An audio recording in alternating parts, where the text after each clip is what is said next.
नमस्कार दोस्तों। आज की इस नए वीडियो में आप सभी लोगों का स्वागत है। आज के वीडियो में हम लोग बात करने वाले हैं स्टूडेंट बीएससी थर्ड सेमेस्टर के जूलॉजी के डीएससी सब्जेक्ट के ऊपर हम लोग बात करने वाले हैं। क्या मेरा आवाज क्लियर जा रहा है दोस्तों? बिल्कुल जा रहा होगा आवाज। एक बार आप सभी लोग जरूर चेक कर लेंगे आवाज मेरा क्लियर जा रहा है कि नहीं। ओके।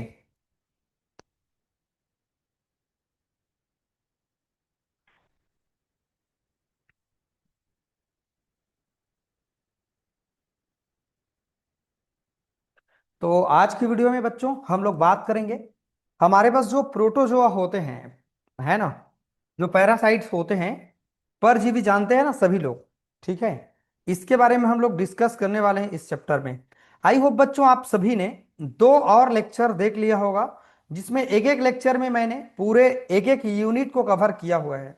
मैंने बहुत अच्छे से नोट्स बना के आपको समझाने की कोशिश किया है। आई होप देखे होंगे आप सभी लोग। हमारे पास वायरल डिसीज है और फंगल डिसीज है, ये क्या चीज होते हैं, बैक्टीरियल डिसीज। मैंने बहुत अच्छे से डिटेल किया हुआ है। आई होप आप उनको देखे होंगे, पढ़े होंगे। अगर नहीं पढ़े बच्चों तो जाके उनको पहले पढ़ना, उसके बाद ये लेक्चर आप देखना, आपको पूरा समझ में आएगा। चैनल में नया है दोस्तों, चैनल को जाके सब्सक्राइब कर लेना, ताकि इस तरह से जब भी मैं इंपॉर्टेंट वीडियो आपको दूंगा आप सभी को नोटिफिकेशन में मिल जाएगा। नहीं तो आपको मिलेगा नहीं, दिक्कत आप ही को होने वाला है। तो इसीलिए सब्सक्राइब करना जरूरी होता है, बेल आइकन को प्रेस कर लेना, हाल का बटन क्लिक कर लेना। ओके। देखते हैं यूनिट तीसरा है प्रोटोजोआ पैरासाइट से क्या होते हैं, प्रोटोजोआ आखिर क्या और होते क्या है, और उनके द्वारा होने वाले रोगों का अवलोकन हम लोग करेंगे। पहला हमारे पास टॉपिक है, सिलेबस आप मैच कर सकते हैं, सामने में आप जरूर सिलेबस को लिख लें या प्रिंट आउट करा ले। 2 पेज है, मुश्किल से 1 पेज है। 1 पेज को प्रिंट आउट करा के जब भी आप पढ़ें तो जरूर बच्चों ऐसे विषय के लिए जो आपके पास बुक नहीं होते हैं, है ना, पढ़ने का मटेरियल नहीं होते हैं, उस सभी के लिए आप लोग बच्चों हमेशा आप जो सिलेबस का जो प्रिंट आप जरूर रखा करें सामने में, और उनको चिन्ह लगाते जाएं हल्का हल्का, और इसको नोट्स भी बना ले आप सारे लोग। ठीक है, चलो। सबसे पहले ये चित्र को थोड़ा से हम लोग देखते हैं, ये चित्र को थोड़ा से हम पहले समझते हैं। ठीक है, ये देखिए, ये डायग्राम है, थोड़ा सा डायग्राम को पहले देखिए। क्या क्लियर दिखाई दे रहा है एकदम? और आप सभी लोग जूम कर लेंगे सारे बच्चे। ये देखिए,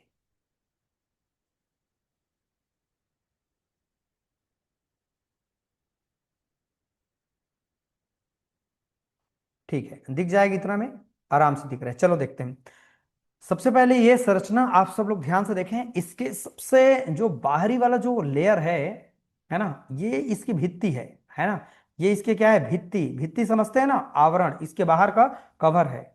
और इसके बाहर ये छोटा छोटा लेयर जैसे दिखाई दे रहे हैं ना, ठीक है, ये छोटा छोटा हेयर जैसे दिखाई दे रहे हैं, ये आपका सीलिया है जो तैरने में मदद करता है इसको, प्रोटोजोआ को। ओके। बीच में वैक्यूल्स पाए जाते हैं जो गोलाकार होते हैं। इसके अंदर में ये जो जैसे स्टार जैसे दिख रहे हैं ना, इसके बाहर में ये आपका केनाल है। और माइक्रो न्यूक्लियस है, ये आपका छोटा छोटा जो गोला दिखाई दे रहा है, ये वाला भाग। ओके। माइक्रो न्यूक्लियस ये पूरा हमारा छोटा छोटा माइक्रो न्यूक्लियस। साइटोप्लाज्म है, ये छोटा छोटा दाना दिखाई दे रहा है, ये साइटोप्लाज्म है। ये पूरा जो पूरा ये द्रव होते हैं ना, लिक्विड, वो हमारा होता है साइटोप्लाज्म। फूड वैक्यूल होते हैं, इसके बीच बीच में क्या पाए जाते हैं, फूड वैक्यूल पाए जाते हैं। ठीक है। हाँ, ये वाला है ना, ये वाला जो दिखाई दे रहा है ना, ये तो मेरा पेन का आया होगा। 1 मिनट, ये मेरा पेन का आया है। हाँ, मिट गया ना, ठीक। हाँ देखिए जरा। अच्छा, ये पेन का मेरा है ना। अच्छा, ये जो दिखाई दे रहा है ना, ये वाला गोल, मैं चिन्ह नहीं प्ले नहीं लगवा रहा हूँ, नहीं तो दिक्कत हो जाएगा आपको। ये 1 2 3 4 दिखाई दे रहा है ना, ये इसका फूड वैक्यूल है, जो वहां पर भोजन संग्रहित रहते हैं। और ये छोटा सा जो पोर दिखाई दे रहा है ना, छिद्र, इसको एनल पोर कहते हैं, जिसको साइटो प्रोडक्ट कहते हैं, प्रोक्त कहते हैं, साइटो प्रोक्त कहते हैं। इसके बाहर ये वाला जो भाग दिखाई दे रहे हैं, ये आपका सेल का माउथ है, ये कोशिका का क्या है, माउथ है। ये संरचना को आप सभी लोग देख सकते हैं। ठीक है, तो इतना आपको नॉलेज मिल गया बच्चों। अब हम लोग चलते हैं इसके मुख्य पाठ की ओर। प्रोटोजोआ का परिचय, इंट्रोडक्शन टू प्रोटोजोआ, ये हमारा overview of the protozoa and disease है, इसके बारे में स्टडी करते हैं। प्रोटोजोआ का परिचय है, प्रोटोजोआ एक कोशिकीय जंतु जैसे सूक्ष्म जीव होते हैं। इनका किंगडम का अगर हम बात करें, है ना, जगत का बात करें प्रोटिस्टा होता है। इनका करेक्टर का बात करें यूकैरियोटिक सजीव कोशिका के साथ होते हैं और हेट्रोट्रॉफिक होते हैं। कई प्रोटोजोआ अन्य जीव या पदार्थ से पोषण पोषण जो होते हैं न्यूट्रिशन लेते हैं। रोकथाम और शिकार के लिए इसमें अलग से एक भाग होता है, जैसे सीलिया होता है, फ्लैजिला होता है जो तैरने के लिए मदद करते हैं, है ना। सीडोपोडिया भी होते हैं। ये तीन इसके भाग होते हैं जो इनको शिकार करने के लिए, रोकथाम और शिकार करने के लिए क्या होते हैं वो पाए जाते हैं। मुख्य प्रकार है मेजर, इसके ग्रुप्स क्या है ना, इसके क्या क्या ग्रुप है। जो सीडोपोडिया जो है द्वारा ये क्या करते हैं, गति करते हैं। फ्लैजिला के द्वारा भी ये क्या करते हैं, गति करते हैं। ये अलग अलग हमारे पास प्रोटोजोआ है। और सिलिटेट्स पाए जाते हैं, सिलिया द्वारा ये गति कर सकते हैं। मतलब ये मुख्य प्रकार से मेजर इसके कुछ भाग हैं, ठीक है, जो तैरने में मदद करती है इसको एक जगह से दूसरे जगह जाने में। स्पोरोजोआ है ना, ये आपका मोटिलिटी नहीं होती है, पैरासिटिक प्लाज्मोडियम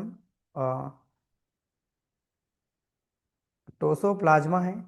ठीक, अगला देखते हैं प्रोटोजोआ से मुख्य उत्पन्न होने वाले जो रोग है, मुख्य रूप से कौन कौन सी बीमारी उत्पन्न होते हैं, है ना। एमे एमेबियासिस है ना, एमेबियासिस, अमोबिया अमेबिया जानते हो, अमेबिया जानते होंगे, तो आप लोग पढ़े होंगे। इसके कारक क्या है ना, एंटामोविया है, हिस्टोलिका है। संक्रमण का मार्ग है ट्रांसमिशन है ना। तो ये हमारे फूड और कंटामिनेटेड फूड मतलब प्रदूषित भोजन और वाटर के माध्यम से ये फैलते हैं। इनका सिम्टम क्या है ना, तो ये बॉडी स्टूल होते हैं, है ना, और ये पैन के लिए जिम्मेदार होते हैं और ये लीवर को इफेक्ट करते हैं। डायग्नोसिस का बात करें तो ये आपका अलग अलग तरह से डायग्नोसिस इसका निदान कर सकते हैं, स्टूल माइक्रोस्कोपी, जैसे कि आपने पिछले वाला और पार्ट में देखा। उपचार का बात करें, कुछ दवा भी दे सकते हैं, जैसे देखो तो इसका नाम है मेट्रोनाइडियाजोल, मेट्रोनाइडाजोल, है ना, ये दवा हम दे सकते हैं। अगला है हमारे पास, दूसरा है जियार्डियासिस। जियार्डियासिस दूसरा हमारे पास प्रोटोजोआ से होने वाली बीमारी है, देख सकते हैं। यहां भी वही कारक है, छोटा कर दूं क्या थोड़ा, हाँ ठीक है, अब ठीक है। लक्षण है इसके, ये क्या क्या लक्षण शो करने लगते हैं, है ना। डायरिया है, ग्रेस स्टूल्स है, ये सब इसके, है ना। मेला एजॉप्शंस, वेट लॉस होते हैं, मेटाबॉलिज्म को ही बिगाड़ देते हैं, ठीक है। और weight loss in the chronic case, chronic case में ये वेट को लॉस करते हैं। निदान का बात करें, जैसे कि आपने ऊपर देखा, उपचार है इसमें भी वही दवा दे रहे हैं जो आपने ऊपर, लगभग सब मैच करेगा। मलेरिया तो सब लोग सुने हैं, किसी को हुआ भी होगा। अगर आपको हुआ है तो मुझे एक बार बताना, आपको मलेरिया हुआ है, उसका क्या प्रभाव आपको देखने के लिए मिला है, राइट ना। बहुत खतरनाक बीमारी होती है मलेरिया, जो कि इसके कारक है प्लाज्मोडियम, है ना। प्लाज्मोडियम के कारण होते हैं ये, falciparum, P vivax, P malaria और पी वेविल के कारण होते हैं। संक्रमण का मार्ग का बात करें, ट्रांसमिशन का बात करें तो ये होते हैं फीमेल एना फीमेल मादा एनाफ्लीज मच्छर के काटने से होता है ना, बिट मतलब काटना, एनाफ्लीज मॉस्किटो के काटने से होता है। सब लोग जानते हैं, लक्षण जानते हैं, फीवर के साथ आपका चिल्स और स्वीटिंग होती हैं और हेटेज्ड होते हैं, मतलब सर दर्द होते हैं और फिटिंग एनीमिया होते हैं। ये सब इसके लक्षण है, लक्षण आप पढ़ सकते हैं। निदान है इसके लिए ब्लड स्मीयर होते हैं, रैपिड डायग्नोस्टिक टेस्ट किया जाता है। उपचार के लिए इसके लिए क्लोरोक्विन के दवा दिए जाते हैं जो बहुत फेमस है। अगला है ट्राइप्नोसोमाइसिस, है ना, कारक है इसका भी। और संक्रमण किसमें भी मार्ग है आपका, है ना। कुछ फ्लाई जो, फ्लाई जानते हैं ना, मक्खी वगैरह के कारण ये होता है। लक्षण है फीवर बने रहते हैं, है ना, और ज्वाइंट में पेन होते हैं, जोड़ों में दर्द होती है। न्यूरोलॉजिकल सिम्टम दिखाई देते रहते हैं, मतलब ये आपका जो बेचैनी बने रहते हैं, स्लिप जो आपको डिस्टर्ब हो जाते हैं, डिसबैलेंस हो जाते हैं। मेंटल आपको प्रॉब्लम होने लगती है। निदान है ब्लड, जो ब्लड होते हैं ना उसमें ब्लड स्मीयर दिया जाता है ना, इसके लिए निदान के लिए डायग्नोसिस किया जाता है। सेरोगोसी, सेरोलॉजी, अच्छा सेरोलॉजी पर हम कर सकते हैं उपचार है इसके लिए। ये दवा का नाम है, जैसे ये फेमस है देखो, है ना, बेंजा नाइडा जोड़।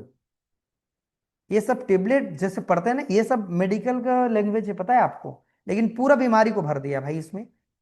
ट्रोक्सोप्लाज्मोसिस ये भी बीमारी है, इसके लक्षण वगैरह आप देख सकते हैं। हाँ, आपको पर्टिकुलर इससे नहीं पूछेगा, आपको पूछेगा इसके द्वारा कौन कौन सी बीमारी होते हैं, है ना, इसके निदान क्या है ये पढ़ेंगे। वो टॉपिक खत्म हो गया। अब अगला देखते हैं, परजीवी पैरासाइट्स का परिचय, इंट्रोडक्शन टू पैरासिट। परिभाषा क्या है?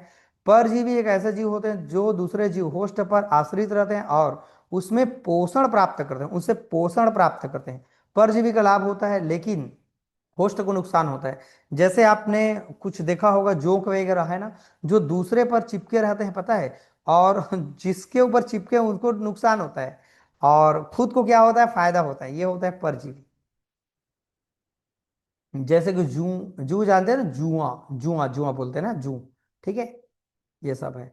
मुख्य इसकी विशेषता है, पोषण पर आश्रित होते हैं, डिपेंडेंट ऑन द होस्ट, कोई दूसरे जो शरीर है जिस पर वो चिपके हुए हैं उस पर ये आश्रित हैं। पैरासिट होस्ट के शरीर या पोषक तत्वों पर निर्भर रहते हैं। जीवन चक्र में जटिलता पाई जाते हैं, कॉम्प्लेक्स लाइफ साइकिल पाए जाते हैं। कई पैरासिट्स में होस्ट और विस्टिंग और मल्टीपल स्टेज होते हैं। विशेष रूप से संरचना स्पेशलाइज स्ट्रक्चर होते हैं। अटैच करने या न्यूट्रिशन एब्जॉर्प्शन करने के लिए क्या होते हैं, स्पेशल भाग पाए जाते हैं, जैसे हुक, हुकर, माउथर, जैसे उसमें एक विशेष अंग पाए जाते हैं जिसके माध्यम से वो चिपके रहते हैं। रोगजनक, पैथोजेनिसिटी, पैरासाइट्स अक्सर होस्ट में रोग और कमजोरी उत्पन्न करते हैं। बिल्कुल भाई, दूसरे के शरीर से खून को चूसेगा तो उसको प्रॉब्लम तो होना है। परजीवी के प्रकार, यहाँ पर कितने प्रकार हैं देखते हैं। एक कोशिकीय होते हैं, इसके लक्षण देख सकते हैं, उदाहरण देख सकते हैं। कीटाणु के द्वारा हो सकते हैं। दूसरा है हमारे पास वर्म आते हैं इसमें, है ना, गोल कृमि आते हैं, अभी देखने वाले हो आप सभी लोग, है ना। और बहुकोशिकीय जीव आते हैं, दो प्रकार के होते हैं, है ना, नेमोटोड्स, जैसे कि ये राउंड गोल कृमि, सुने गोल कृमि, आपने 11वीं में पढ़ा होगा, ये इसके अंतर्गत आते हैं, ठीक। तो ये सब नाम को आप चाहें तो हिंदी में भी लिख सकते हैं, जैसे यहाँ पर लिखा हुआ है। संक्रमण, स्टेंटियल, ब्लड, लिवर, लंग, ये सब में आपका ये क्या डालते हैं, इफेक्ट डालते हैं। बाहरी परजीवी होते हैं, होस्ट की सरफेस पर रहते हैं, उदाहरण है आपका लाइस, स्ट्रेक्स, मीट्स और फ्लेश, ये सब में ये क्या करते हैं, परजीवी के रूप में इसके संक्रमण के भाग हैं। संक्रमण का मार्ग देखते हैं, वाटर, फूड, ये सब में वही पाए जाते हैं। वेक्टर बोन, इसके माध्यम से डायरेक्ट कांटेक्ट में, स्किन, सेक्सुअल कांटेक्ट, ये सब में आने से हो सकता है। फेसल, ओरल राउंड, रूथ, जैसे आप कोई चीज मुंह से ले रहे हैं ना कोई चीज, तो उसके माध्यम से भी ओरली फेस में भी हो सकते हैं। कोई भी चीज को आप अगर मुंह में ले रहे हैं तो वहां पर फंगल चीज है तो वहां पर हो सकता है,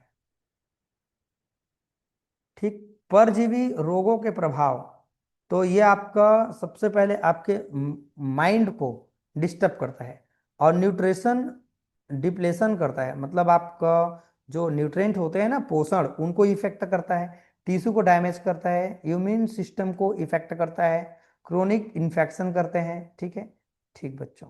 और देखते हैं पैरासिट रोग, पैरासाइट्स डिसीज, परजन्य, परजीवी जन्य रोग क्या है देखते हैं। हाँ, ये आपने ऊपर में और देखा ना इसको, हाँ, तो सेम चीज है, अमीबा से होने वाले रोग हैं।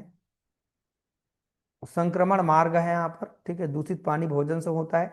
लक्षण है दस्त, खून वाला मल, ये सब प्रॉब्लम होते, पेट दर्द, गंभीर मामले में जिगर में, ये सब में प्रॉब्लम करते हैं। निदान, ये सब आप निदान कर सकते हैं। ये भी फिर वही आ गया, ऊपर में जो पढ़े थे ना वही सब फिर आ गया है। फिर ये ज्वर, ये आपका मलेरिया है, उससे होने वाली बीमारी के नाम पूछेंगे ना, प्रोटोजोआ से, तो ये सब बीमारी आप लिख देंगे। ऊपर में आपने इसको देखा है तो आपके लिए तो दिक्कत नहीं होगी। फाइलेरिया तो देखिए जरा, हाँ फाइलेरिया देखिए तो मॉस्किटो के काटने के कारण होता है, देखो यहाँ पर लिखा है संक्रमण के मार्ग। वाउचेरिया, वाउचेरिया जानते हैं वाउचेरिया, ये देखिए, ये अलग बीमारी है। और कारक दूषित भोजन, पेट में दर्द, ये सब वही चीज आ गए। ठीक है। टेप वार्म संक्रमण भी है। संक्रमण के मार्ग, मोड ऑफ द ट्रांसमिशन, अगला टॉपिक है हमारा, तीसरा यूनिट का अगला टॉपिक है मोड ऑफ ट्रांसमिशन। क्या है? संक्रमण। संक्रमण वह तरीका है जिसमें रोगजनक जीवाणु, वायरस, परजीवी या फंगस एक व्यक्ति से दूसरे व्यक्ति या पर्यावरण में फैलते हैं। मान लीजिए ये जो खुजली, दाद वगैरह होते हैं ना, तो एक व्यक्ति में अगर वो हो जाता है तो दूसरे व्यक्ति में ये पहुंच जाता है। ये संक्रमण के मार्ग होते हैं। डायरेक्ट कैसे होते हैं देखते हैं। डायरेक्ट ट्रांसमिशन, रोगजनक सीधे संक्रमित व्यक्ति से स्वस्थ व्यक्ति में फैल जाता है, जैसे कि इन स्किन इन्फेक्शन, जैसे कि रिंग वार्म है ना, ये सब होते हैं। जो याद होता है उसी को पढ़ना। जैसे ये याद नहीं हो रहा तो इसको छोड़ दो ना, क्या प्रॉब्लम है आपको, छोड़ दो इसको। ठीक है। और देखते हैं यहाँ पर सेक्सुअल ट्रांसमिशन, अगर कोई व्यक्ति एक व्यक्ति से दूसरे व्यक्ति के साथ संबंध रख रहा है और उनके कोई भी अंग या भाग में कोई भी प्रॉब्लम है, अगर वो कांटेक्ट में आ जाते हैं तो उनको ये बीमारी हो सकते हैं, है ना। और खांसी और छींकने के माध्यम से, ये यहाँ इंग्लिश में लिखा हुआ है ड्रॉपलेट इन्फेक्शन, मतलब खांसी और छींकने के माध्यम से। इन ये आपका इन्फ्लुएंजा, स्टेप्टोकोकस न्यूमोनी, ये सब है रोकथाम के लिए। इसको पर्सनल हाइफी, मतलब पर्सनल उनको क्या होना चाहिए, खुद की स्वच्छता होनी चाहिए। कॉन्डम का इस्तेमाल करना चाहिए अगर कोई दूसरे महिला को संबंध कर रहे हैं तो। मास्क इस्तेमाल करना चाहिए। आइसोलेटेड उसको, जो पेशेंट है, जो मरीज है, उनको अलग से रखना चाहिए। इनडायरेक्ट कॉन्टेक्ट ट्रांसमिशन, परिभाषा क्या है? रोगजनक किसी ऑब्जेक्ट फूमेट के माध्यम से फैलता है। कोई भी ऑब्जेक्ट हो सकता है, कोई दूसरे माध्यम से हो सकता है ना। और कंटामिनेटेड क्लॉथ, मतलब गंदे कपड़े, प्रदूषित कपड़े से हो सकते हैं, टॉवेल वगैरह से हो सकते हैं, है ना। रिंग वार्म, ये सब से हो सकते हैं। ठीक है। मेडिकल इंस्ट्रूमेंट, ये सब इसको दिए जा सकते हैं। और रोकथाम है, इसको रोकथाम के लिए पर्सनल आइटम को साझा ना करना चाहिए। कोई भी पर्सनल चीज है उनको दूसरे व्यक्ति को ना दे। भोजन और पानी के माध्यम से भी ये फैलता है। अब बहुत इजी है ना, बताओ, कोई कठिन है क्या? ये सब तो पढ़ना पड़ेगा। इंग्लिश में आप लिखोगे ना, कोलेरा, टाइफाइड, अमेबियसियस, ये सब परेशान हो जाए। इंग्लिश में ही लिखो, कोई दिक्कत नहीं। थोड़ा तकलीफ होगा जरूर, आप अगर आप हिंदी पढ़ने के आदी हैं तो, लेकिन थोड़ा सा पढ़ेंगे तो हो जाएगा। वेक्टर माध्यम, वेक्टर बोर्न ट्रांसमिशन, वेक्टर के माध्यम से। परिभाषा क्या है? रोगजनक किसी जीवित जीव, वेक्टर जैसे कि मॉस्किटो, टिक, फ्लाई के माध्यम से हो सकते हैं, मक्खी वगैरह के माध्यम से हो सकते हैं। मलेरिया होते हैं, है ना, ये सब बीमारी, डेंगू होते हैं, फिलेरियोसिस हो सकते हैं, ये सब। रोकथाम, मॉस्किटो नेट लगाएं, मतलब मच्छरदानी लगाएं। इंसेक्ट और रिपेल्टेट्स इस्तेमाल करें। वेक्टर कंट्रोल करें, मतलब जहां पर गंदगी फैले, मिट्टी का तेल डालें या कोई भी चीज डालें जिसके माध्यम से रोकथाम किया जा सकता है ना। वायुजनित संक्रमण, हवा के द्वारा कैसे फैलते हैं ये बीमारी? रोगजनक छोटे ड्रॉप या एरोसॉल के माध्यम से हवा में फैलता है।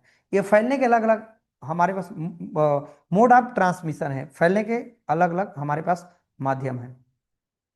एग्जाम्पल है, ट्यूबरक्लोसिस फैल सकते हैं, इन्फ्लुएंजा वायरस हो सकते हैं, मलेरिया हो सकते हैं, मिसाइल्स हो सकते हैं, कोविड-19, ये सब होते हैं। रोकथाम, मास्क लगाएं, है ना।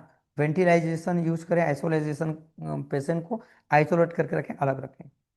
रक्त और शरीर द्रव्य के माध्यम से, अगर कोई एक व्यक्ति दूसरे को रक्त प्रदान कर रहा है तो उसके माध्यम से भी फैल सकता है। संक्रमित रक्त या शरीर द्रव्य, बॉडी फ्लूइड के माध्यम से फैलता है, जैसे कि HIV, हेपेटाइटिस बी और सी, ये सब फैल सकते हैं। नीडल शेयर ना करें, है ना। नीडल शेयर करने से होता है, ब्लड ट्रांसफ्यूजन से होता है, मतलब एक व्यक्ति दूसरे को।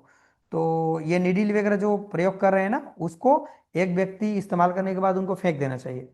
सेफ ब्लड ट्रांसमिशन, ब्लड को चेक करने के बाद उनको ट्रांसमिट करना चाहिए। उस व्यक्ति को पहले चेक कर लें कि उनको बीमारी है कि नहीं है, अगर नहीं है तो ले ब्लड, अगर बीमारी है तो उनको नहीं लेना चाहिए।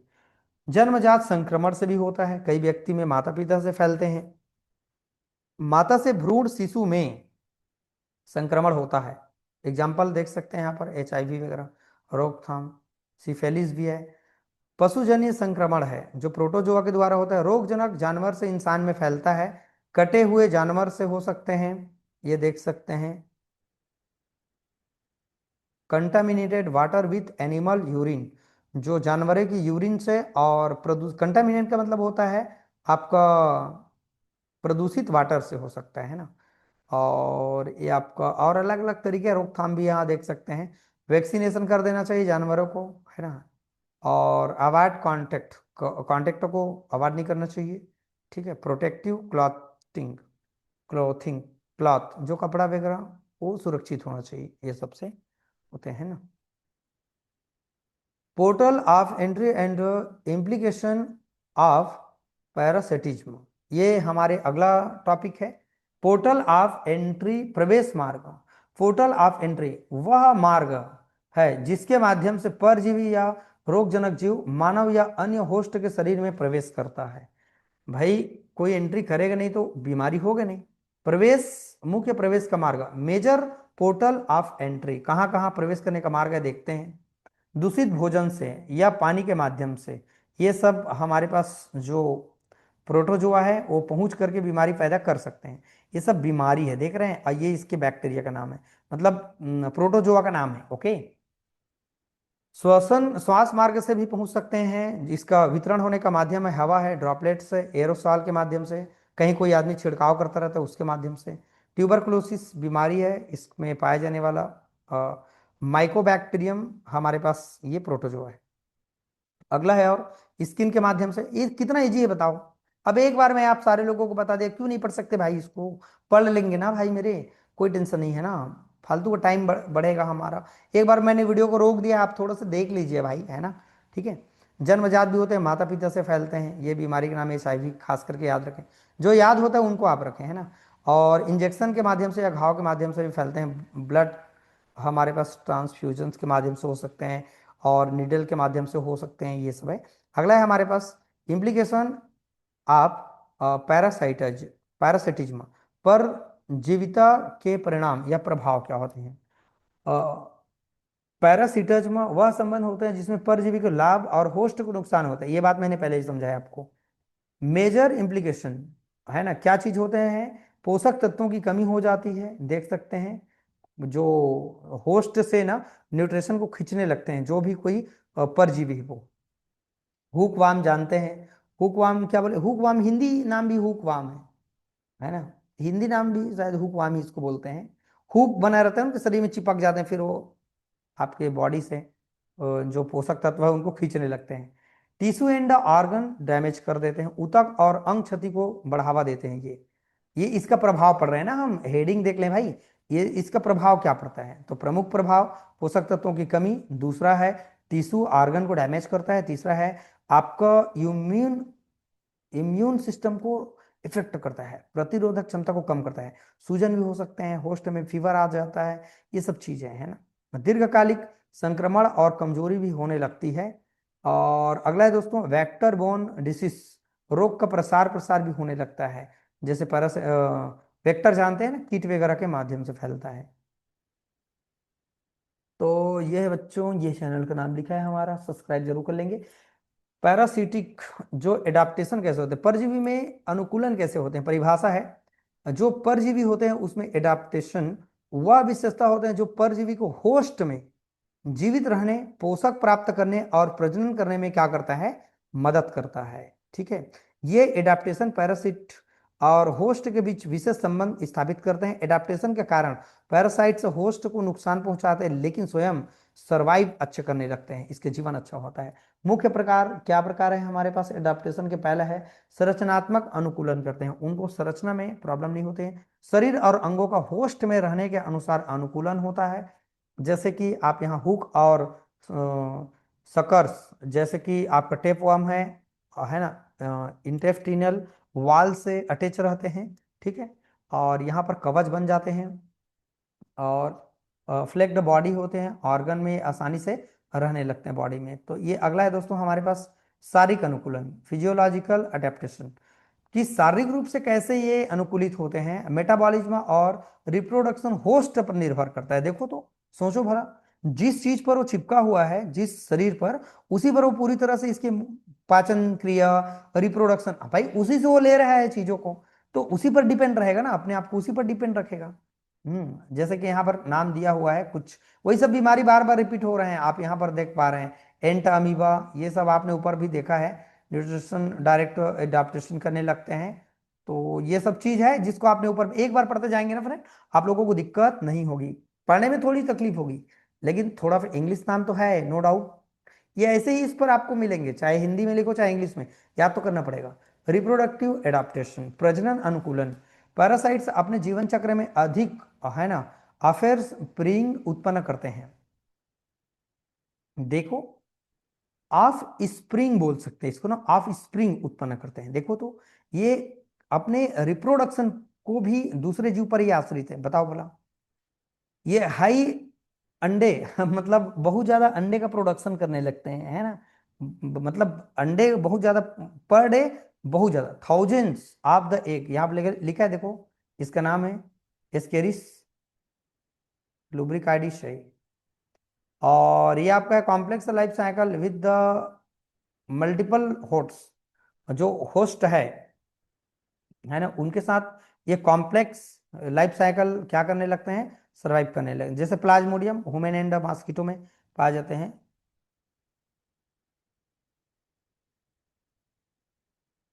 ठीक है। बिहेवियर मतलब व्यवहारिक अनुकूलन, होस्ट या इन्वायरमेंट से संबंध बनाए रखने के लिए व्यवहार रखते हैं। और वेक्टर अट्रैक्शन होते हैं। वेक्टर का मतलब क्या है, कीट है ना, अट्रैक्शन होते हैं उसके। प्लाज्मोडियम मैग ह्यूमन ब्लड में पहुंच जाते हैं, फिर वहां पर मॉस्किटो के माध्यम से मानव के शरीर में पहुंच जाते हैं। स्टेइंग इन टिश्यू, पहले टिश्यू में स्टोर रहते हैं, स्टे रहते हैं, चुपचाप पड़े रहते हैं, फिर ऑर्गन लेस, ये सब इम्यून सिस्टम में पाए जाते हैं। प्रतिरक्षक अनुकूलन, इसमें प्रतिरक्षक अनुकूलन की भी क्षमता पाए जाते हैं। कम से कम हेडिंग को तो आप सारे बच्चे पढ़े हैं।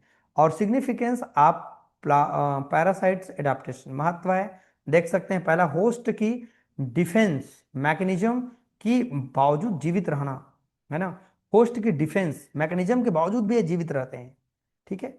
और इनहेंस रिप्रोडक्शन एंड स्प्रीड, मतलब एक क्रिस्ट वेक्टर का उपयोग ये करते हैं, ठीक है। ये सब चीज आप लोग कर लेंगे, कोई दिक्कत नहीं। इसके और एग्जांपल है। और ये है आपका जूनेटिक डिसीज, ये आपका टॉपिक ही है ना, जितना मैंने हाईलाइट किया है सभी टॉपिक है हमारा, ध्यान से करेंगे। परिभाषा, जूनोटिक डिसीज ऐसे रोग हैं जो जानवरों से मनुष्य में फैलते हैं, ठीक है। ये रोग बैक्टीरिया, वायरस, पैरासाइट्स या फंगी के कारण हो सकते हैं। वर्ल्ड हेल्थ ऑर्गेनाइजेशन डब्ल्यूएचओ के अनुसार 70% नए रोगजनक जीवाणु जूनोटिक ऑर्गन ओरिजिन के द्वारा होता है। ट्रांसमिशन, संक्रमण के मार्ग कैसे होते हैं देखते हैं। डायरेक्ट, डायरेक्ट कांटेक्ट में आने से, ये सब पढ़ सकते हैं, सभी लोग पढ़ सकते हैं। इनडायरेक्ट कांटेक्ट, ये देख सकते हैं। इनडायरेक्ट जैसे कि वाटर, फूड, बीडिंग, क्लॉथ, कपड़े वगैरह सबके माध्यम से हो सकते हैं। वेक्टर बॉन्ड, वेक्टर के माध्यम से हो सकते हैं। मॉस्किटो, टिक, फ्लाई, ये सब के माध्यम से हो सकते हैं, ठीक है, ये एग्जाम्पल इसके। और फूड, भोजन के माध्यम से। और एरेबोन, ये तो आपने ऊपर में देखा है ना, कोई प्रॉब्लम नहीं, कोई प्रॉब्लम नहीं। ये सब आपने ऊपर में देखा है। इसके एजेंट, एजेंट कौन है, रिसीवर कौन है, मोड ऑफ एक्शन क्या है, तो मोड ऑफ ट्रांसमिशन क्या है, तो मिल्क वगैरह, ये देखो मिल्क डायरेक्ट कांटेक्ट में आने से, ठीक है, बहुत अच्छा है। लेकिन ये इसके कुछ रोकथाम और नियंत्रण है। पर्सनल प्रोटेक्शन इस्तेमाल करें, मास्क वगैरह लगाएं, और साफ सुथरे कपड़े पहने, वैक्सीनेशन कराएं, और हाइफी मतलब स्वच्छ रहें, है ना, और वेक्टर कंट्रोल करें, सर्वाइवल, ये सब आप लोग कर सकते हैं। चिकित्सा महत्व में, चिकित्सा महत्व के प्रोटोजनियता रोग, जीवन चक्र और रोग जनकता देखते हैं। ये टॉपिक है ना मेडिकल फील्ड में। ये फिर वही आ गया, ये कारक है, हाँ ये सब कारक है। उससे बचने के जो उपाय, इसको आपने ऊपर में ऑलरेडी देखा है, दिक्कत नहीं होगा। ये सब बार बार वही वही चीज आ रहा है हमारे पास, हाँ वही वही चीज लिखना है, क्या टेंशन है। जिसको आपने ऊपर में पढ़ा है, फिर वही मलेरिया आ गया, जीवन चक्र, स्पोरोजाइट स्टेज होते हैं, ये स्टेज है अलग अलग इसके, है ना। तो ये आप एक बार देखते जाएंगे, एकदम समझ में आ रहा है भाई, एकदम समझ में आ रहा है। ये फिर वही आ गया जिसको आपने ऊपर में देखा है। ये जीवन चक्र इसका कैसा होता है, हाँ बस एक चीज जुड़ा हुआ है, इसका जीवन चक्र इसके साथ कैसा होता है, तो देख सकते हैं ऊसाइड्स, है ना। तो ये सब है, ब्रॉडजाइड, ट्रांसमिशन, रोगजनियता, हाँ तो ये चार पांच तो आप पढ़ लेंगे। एंट अमीबा हिस्टोलिका, इसके बारे में, जीवन चक्र और परिचय, यह एक एंट अमीबा प्रकार है, एंटामेबा प्रकार है जो मोटी आंत में रहता है और कभी कभी रक्त और ऊतक में, विशेष जिगर में जाता है। संक्रमण आमतौर पर संक्रमित पानी और भोजन, धूल या शीश ये सब के माध्यम से फैलते हैं। कई बार व्यक्ति संक्रमित होते हैं लेकिन लक्षण नहीं दिखाई देते हैं, करियर स्टेज है। रोकथाम है इसके, देख सकते हैं, ये अच्छा पार्ट है ना इसका।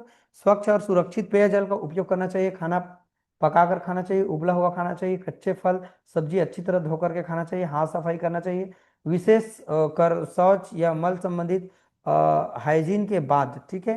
मल मास्क प्रयोगशाला या संदूषित संभावित क्षेत्र में नियंत्रण, सफाई और शौचालय की उचित व्यवस्था होनी चाहिए।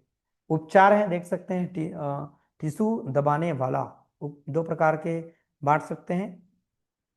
इजी है, कोई दिक्कत नहीं। ये कैसे कैसे दवा लेते हैं, क्या है, कैसा खुराक दिए जाते हैं, ये सब चीज है। ये तो एकदम इजी है, डॉक्टर जैसे लग रहे हैं सब लोग। टिश्यू एजेंट जैसे कि सब पढ़ सकते हैं आप लोग, टेंशन नहीं है। फिर ये अगला है अफ्रीकी निद्रा रोग, वाह।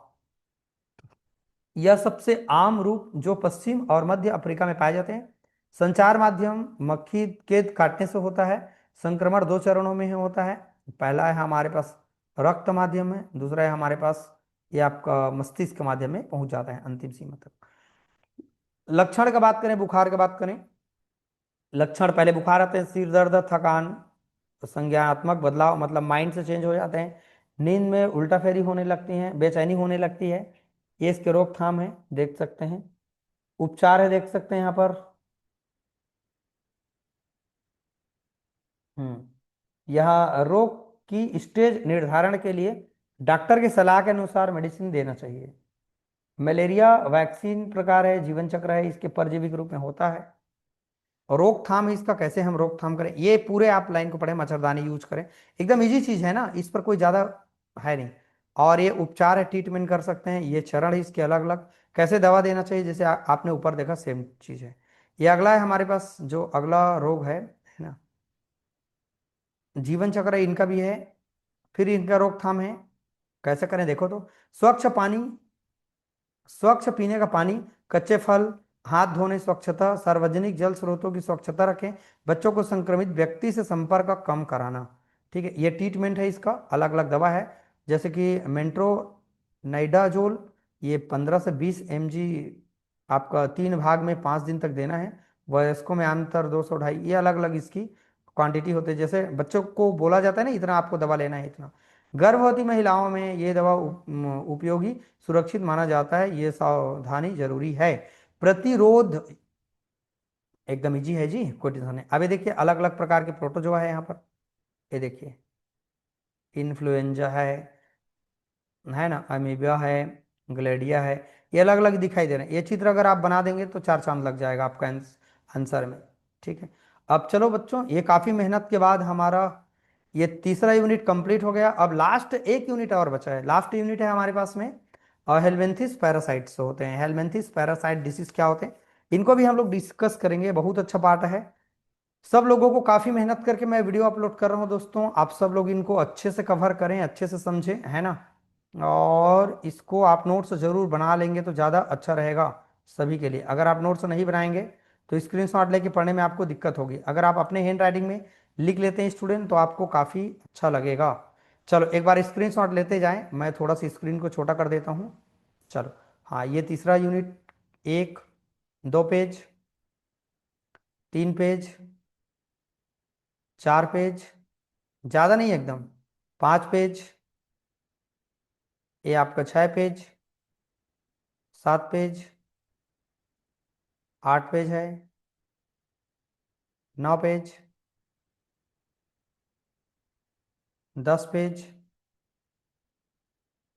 कर लो सभी लोग। मैं स्क्रॉल करते जा रहा हूँ, आप सभी लोग इसको स्क्रीनशॉट ले लेंगे।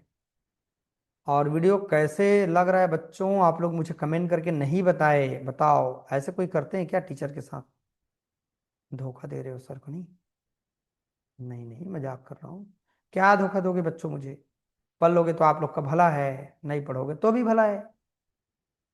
लेकिन बहुत मेहनत करने के बाद इसको सबको जमाने में, टॉपिक टू टॉपिक मिलाने में काफ़ी मेहनत लगता है ना। अच्छा, थोड़ा सा और है, बस 2 4 पेज और है, फिर हो तो गया। हम्म,